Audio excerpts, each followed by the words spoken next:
अस्सलाम वालेकुम नाज़रीन, कुछ बहुत अहम तरीन खबरें आपके सामने रखेंगे, लेकिन आज रमज़ान मुबारक के बाद मेरा पहला आपके साथ वीलॉग है। तो अल्लाह पाक के मुबारक महीना, मुक़द्दस महीना, अल्लाह का प्यारा मेहमान महीना हम सबको बहुत अच्छे से गुज़ारने की तौफ़ीक अता करे। अपने दस्तरख़ान को कुशादा भी करें, आस-पास जो मजबूर लोग हैं, जो ज़रूरतमंद अफ़राद हैं, उनका भी ख़्याल रखें। अल्लाह ने आपको बहुत दिया है, उसको ज़रूर जिस मर्ज़ी तरीके से स्पेंड करना चाहते हैं करें, लेकिन आस-पास जो कमज़ोर लोग हैं, उनका भी ख़्याल रखें।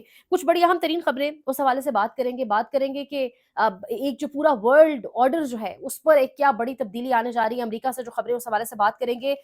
एजेंसियों के फ्रंटमैन कहा है किसी ने, इस हुकूमत को किसने कहा है, उस हवाले से भी आपके सामने तमाम तर तफसीलात रखते हैं। और इसके साथ साथ इमरान खान की तबीयत की नासाजी के हवाले से खबरें आ रही हैं।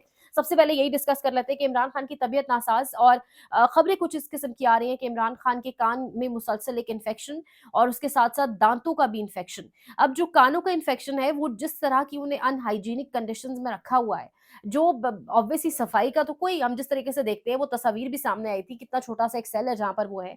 तो अब उस सब के बाद ये कानों का इन्फेक्शन और ये चीज, ये होना था। और कानों का इन्फेक्शन इतना कोई बड़ा मसला नहीं है अगर टाइमली ट्रीट हो जाए, लेकिन अगर टाइमली इसको ना ट्रीट किया जाए, ना इसको ऑब्वियसली देखा जाए, तो फिर ये चीज़ बढ़ सकती है और मज़ीद कुछ कॉम्प्लिकेशंस क्रिएट हो सकती हैं। लेकिन इमरान खान की अपने ज़ाती नॉलेज, डॉक्टर्स को रसाई उन तक मुमकिन नहीं है, क्योंकि ज़ाहिर है नवाज़ शरीफ वाला हाल नहीं है, क्योंकि इमरान खान जेल से बैठ के किसी के मुताबिक तो चल नहीं रहा। वो तो अपनी बात, अपने मौक़िफ़ के ऊपर खड़ा है, तो फिर उसको अपने डॉक्टर्स भी जो है वो इस टाइम मुहैया नहीं किए जा रहे, डॉक्टर्स तक भी रसाई मुमकिन नहीं है। और इस वक़्त तक, अच्छा, आप अंदाज़ा लगाएँ, तमाम तर डॉक्टर्स के साथ मुलाकातें ख़त्म, फैमिली के साथ मुलाकातें, तारीखें लंबी-लंबी डाल दी गई हैं, रमज़ान का महीना चल रहा है। मतलब ये पता नहीं क्या कुछ हम देखेंगे और होता हुआ, किस तरह तोड़ा जाए, लेकिन वो शख्स टूट नहीं रहा। अब ये तमाम तर सिचुएशन है, उनके कानों का, और अब दाँतों के इन्फेक्शन के हवाले से भी खबरें आ रही हैं, और बड़ी ठीक-ठाक तकलीफ़ होती है, ये दोनों इन्फेक्शंस अगर हो जाएँ, बड़ी ठीक-ठाक तकलीफ़ होती है, और इसको टाइमली ट्रीट करना दोनों को बड़ा बहुत ज़रूरी होता है, ताकि बॉडी के बाकी पार्ट्स में इन्फेक्शन ना स्प्रेड हो सके। अब यहाँ पर अदालतें और जजेस, मैं बात अगर कर रही हूँ अदालतों की, तो वहीं से आगे स्टेप फॉरवर्ड करते हैं। अहमद फरहाद एक नौजवान शायर, और जिस तरीके से ये शायरी लिखते हैं, इनकलाबी इनकी शायरी है, जिस तरीके से ये सामने उभर कर आए, और बहुत अपने मौक़िफ़ पर जिस तरीके से डटे रहे, उसको दाद देनी बनती है। और फिर उसके बाद कश्मीर से इनका गिरफ्तार हो जाना, बल्कि अबडक्ट हो जाना, फिर भी इनसे कहा गया कि सोशल मीडिया हैंडल तब्दील करें, इनसे इनकी नौकरियाँ मुख्तलिफ छुड़वाई गई, लेकिन ये बाज़ नहीं आए, इन्होंने बात नहीं सुनी। तो इनकी जो अहलिया है, उनको बाकायदा तौर पे, अहमद फरहाद की जो बीवी है, उनको फिर गिरफ्तार किया गया, और फिर दौरान गिरफ्तारी अहमद फरहाद ने कहा कि उन पर, उनकी अहलिया पर ठीक-ठाक तशद्दुद किया गया। कल जब उनकी अहलिया अदालत में हाज़िर हुई, तो जो एक अनोखी फ़रमाइश की गई जज शाइस्ता कुड्डी साहिबा की जानिब से, उन्होंने कहा अहलिया से, अहमद फरहाद की, कि कहाँ है तशद्दुद, निशानात दिखाएँ। यानी वो अदालत जो भरी होती है, मर्द होते हैं अदालतों में, वहाँ पर एक खातून को कहा जा रहा है, कहाँ है तशद्दुद के निशानात, दिखाएँ ना, कहाँ पर हैं? वहाँ पर वो आपको अपनी पीठ पर निशानात दिखाएँगी। यानी ये हमारी अदालतों का लेवल है, ये हमारे जजेस हैं, ये हमारा इंसाफ है, और ये हमारा इंसाफ बिकता हुआ सड़क के ऊपर आपको दिखाई दे रहा है। अब सरवर बारी साहब, जिस तरह इन पर ज़मीन तंग कर दी गई, एक रिपोर्ट के बाद पटन की रिपोर्ट, और उसी के साथ ही हमने देखा कि वही वजह भी बनी, ऑल्दो कॉन्टेक्स्ट डिफरेंट था, लेकिन काशिफ अब्बासी साहब भी ऑफ एयर वहीं से हुए, और फिर जो हालात हुए, सरवर बारी साहब कह रहे हैं पाकिस्तान में हुकूमत नाम की कोई चीज़ नहीं है। ये जो बैठे हैं ये सब आईएसआई के फ्रंट मैन हैं। ये सरवर बारी साहब कह रहे हैं, और ये इस हुकूमत की इस वक़्त, अच्छा, अब आप अंदाज़ा लगाएँ, मैं आपको एक बात बताऊँ। अंदाज़ा अब आप ये लगाएँ कि नजम सेठी साहब टीवी चैनल के ऊपर बैठ के, मीडिया की स्क्रीन के ऊपर बैठ के क्या फरमा रहे हैं। वो कह रहे हैं शहबाज नवाज ने एस्टैब्लिशमेंट को कहा कि टेक्नोक्रेट जब आप कहेंगे लगा देंगे, मगर पीटीआई का सियासी तौर पर मुकाबला करना है तो हमें अपने लोग काबीना में लाने पड़ेंगे, फिर वो अवाम को समझाने जाएंगे। और नजम सेठी ने कहा कि काबीना में इजाफा जो है वो इसी वजह से, नजम सेठी ने काबीना में इजाफे की वजह बताई है कि ये वजह है। कहा एस्टैब्लिशमेंट को कि हमें अपने लोग लाने पड़ेंगे, और फिर ही हम कुछ बयानियां वगैरह बना सकते हैं, और फिर अपने लोग उतारे गए। उज़मा बुखारी साहबा कह रही हैं, अगर इश्तहारात पर तनकीद है, तशहीर नहीं चाहते, तो फिर वो सहाफ़ी तनख्वाह लेना बंद कर दें। यानी अब आप अंदाज़ा लगाएँ, अ, हमारा पैसा, हमारा टैक्स, हमारा सब कुछ, और हमें ये आँखें जिस तरीके से दिखाई जा रही हैं। अब पाकिस्तानी पासपोर्ट की लीस्ट पावरफुल पासपोर्ट्स इन 2025, हमारा उसमें 32वां नंबर है। हमसे बेहतर इराक है, हमसे बेहतर सीरिया है, अफ़गानिस्तान है।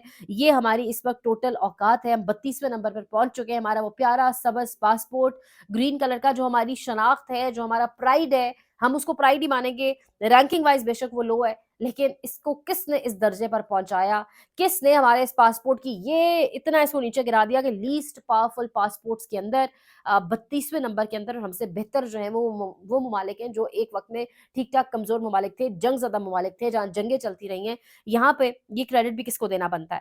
اب گندم کا ٹھیک ٹھاک ایک بحران پیدا ہو چکا ہے، رمضان کا مہینہ چل رہا ہے، وزارت خزانہ کہہ رہی ہے کہ گندم ہمیں باہر سے منگوانی پڑے گی، مطلب گندم بھی اب ہمیں باہر سے منگوانی پڑے گی۔ علینا شگری صاحبہ کہہ رہی ہیں کہ ذرائع تو یہ بھی بتا رہے ہیں کہ نان کسٹم پیڈ گاڑیوں کا بلک تو ایس آئی ایف سی لے اڑا۔ تو یعنی ہر طرف سے جو تیر ہے نا، جو نشان جو کہہ رہے ہیں نا، جو ہر کوئی یعنی جو بات کر رہا ہے، کرٹیسزم جو ہو رہا ہے، اب تو کھل کر ایس آئی ایف سی پر بھی بات چیت ہم ہوتے دیکھ رہے ہیں۔ شہباز رانا صاحب بھی کھلے عام بیٹھ کر ٹی وی کے اوپر ایس آئی ایف سی کے اوپر بات کر رہے ہیں، اور ایک وقت تھا کہ ایس آئی ایف سی کے اوپر بات نہیں کی جا سکتی تھی۔ عمران خان کے ٹویٹر اکاؤنٹ سے کوئی ٹویٹ آ جاتی تھی ایس آئی ایف سی کے اوپر تو پھر ہم دیکھتے تھے کہ کس حد تک معاملات خراب ہو جاتے تھے۔ اب یہ تمام تر سچویشن میں نے آپ کے سامنے رکھی ہے، لیکن اب امریکہ سے بھی حالات ٹھیک ٹھاک خراب ہو چکے ہیں۔ امریکہ میں اوول آفس کے اندر زیلنسکی کے ساتھ جو ٹرمپ نے کیا، وہ تو پھر زیلنسکی تھا، وہ تو پھر کھڑا ہوا، اس نے جواب دیا، بولا، لیکن اب امریکہ نے اور ایلن مسک باقاعدہ طور پہ کہہ رہے ہیں کہ ہمیں تو نیٹو سے باہر ہونا چاہیے، یو این سے باہر ہونا چاہیے۔ اب ایک جانب فرانس، کینیڈا، نیٹو، یورپ یہ سب کھڑے ہو گئے، اور امریکہ جو ہے یا ٹرمپ جو ہے ان کے بالکل سامنے آ کے کھڑا ہو گیا، اور ٹرمپ جو ہے وہ نیٹو کے اگینسٹ ہو گیا۔ ایک جانب نیٹو کے سپورٹ میں جو ممالک ہیں وہ، اور دوسری جانب جو اینٹی نیٹو یعنی امریکہ جو ہے وہ کھڑا ہو چکا ہے، اور ان کے ساتھ فرانس اور یہ تمام تر ممالک ہیں، اوبویسلی ان کے ساتھ یوکرین بھی ہے۔ تو شاہد خاقان عباسی صاحب کہہ رہے ہیں کہ جو کچھ زیلنسکی کے ساتھ اوول آفس میں ہوا وہی کچھ بہت جلد ہمارے ساتھ ہونے جا رہا ہے، لیکن سوال یہ اٹھتا ہے کہ وہاں تو اگین زیلنسکی تک کھڑا ہو گیا، جواب دیا، کچھ بولا، یہاں پر اگر یہ سب کچھ ہوتا ہے تو ہوگا کیا؟ یہاں تو یہ رٹی رٹائی کچھ لائنز یاد کر کے جاتے ہیں، یہ کیا کریں گے، کیسے رسپونڈ کریں گے، بڑا اہم ترین سوال ہے، اور یہ ایک ورلڈ آرڈر کی بہت بڑی تبدیلی ہم دیکھ رہے ہیں۔ یعنی سب کی نظریں اب اس جانب ہیں کہ امریکہ آخر کرنے کیا جا رہا ہے، یہ نیٹو کا جو ایک الائنس ہے وہ ایک طرف ہو گیا اور باقی تمام تر لوگ سائڈ پر ہوگی، یعنی یہ ایک نارمل چیز نہیں ہے، اس کو obviously بڑی مختلف ایک نگاہ سے دیکھا جا رہا ہے، اور پھر جس طریقے سے جو زبان استعمال کی زیلنسکی کے ساتھ ٹرمپ نے، اور جس طریقے سے ایک گلوبل الائنس والا معاملہ ہم جو دیکھ رہے ہیں وہ ہمارے سامنے موجود ہے، اور ٹرمپ کے جو ایک آپ کہہ لیں جو باڈی لینگویج ہے وہ بڑی مختلف لگ رہی ہے اس کی پچھلی تمام تر حکومتوں سے۔ اب وہی مشاہد حسین سید والی بات ہے، اور سب لوگ جو اشارہ کر رہے ہیں کہ اگر معاملہ اس طرف بھی آ گیا اور اگر ادھر بھی یہی حالات ہو گئے تو حالات بہت مشکل ہو جائیں گے۔ آئی ایم ایف کا پہلے مشن آیا ہوا تھا، ابھی جائزہ مشن بھی آیا ہوا ہے، دیکھتے ہیں کہ وہاں سے کیا نکل کر سامنے آتا ہے، وہاں کیا معاملات ہیں، لیکن نیٹو اور یو این سے باہر جانے کا فیصلہ امریکہ کر چکا ہے، دوسری جانب یورپ کھڑا ہے، تو اب دیکھتے ہیں کہ یہ معاملات کس طرف جاتے ہیں۔ ایلن مسک کہہ رہا ہے کہ ہمیں مزید پیسہ نہیں لگانا چاہیے، نہ نیٹو کو دینا چاہیے، نہ یورپ کو، نہ یو این کے اندر، ہمیں ان تمام تر چیزوں میں مزید پیسہ نہیں لگانا چاہیے۔ تو معاملات بہت زیادہ انٹرسٹنگ، اور ورلڈ آرڈر جو ہے یا گلوبل الائنس جو ہے وہ معاملات کو بڑا تیزی سے بدلے گا، اور obviously پاکستان کے اوپر بھی اس کا ایک سگنیفیکنٹ اور بڑا امپیکٹ ہوگا، لیکن ہمارے ملک کے اندر جو حالات ہیں اور پھر جب اگر باہر سے بھی یہ حالات ہوں گے تو معاملات کس طرف جائیں گے، یہ ایک بڑا اہم ترین سوال ہے۔ مزید کچھ اپڈیٹس انشاءاللہ اگلے ویلاگ میں آپ کے ساتھ شیئر کریں گے۔ اپنا خیال رکھیں، اچھے اچھے رمضان گزاریں، اور اپنے آس پاس لوگوں کا بہت خیال رکھیں۔ لائک کریں، شیئر کریں، سبسکرائب کریں، کامنٹ باکس میں اپنے فیڈ بیک کا اظہار بھی کریں گا۔ خیال رکھیں، اللہ نگہبان۔